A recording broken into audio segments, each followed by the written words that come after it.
ఈ వాక్యాన్ని వీక్షిస్తున్న సహోదరి సహోదరులందరికీ క్రీస్తు పేరట వందనములు. ఈరోజు వాక్యం ద్వారా దేవుడు మనతో చెప్తున్న మాట, నేను మౌననై ఉండగా దినమంతయు నేను చేసిన నా ఆర్తధ్వని వలన నా ఎముకలు క్షీణించినవి. కీర్తనల గ్రంథము 32వ అధ్యాయము 3వ వచనం.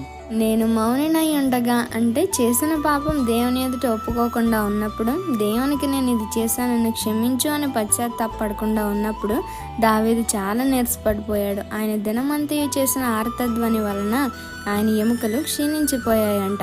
దేవుని ఎదుట చేసిన తప్పు ఒప్పుకోకపోతే ఆ గిల్ట్ మనల్ని కృంగదీస్తుంది. ఎంతగా అంటే మరణానికి సైతం అప్పగించేంతగా.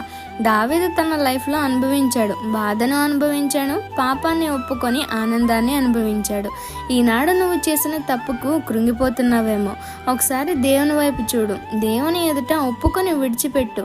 ఎంత బాధపడ్డావో అంతకు మించి ఆనందాన్ని, మనసులో నెమ్మదిని దేవుడు నీకు ఇస్తాడు. ఈ చిన్న సువార్త పరిచర్యలో మీ సహోదరులు. God bless you. ఆమేన్.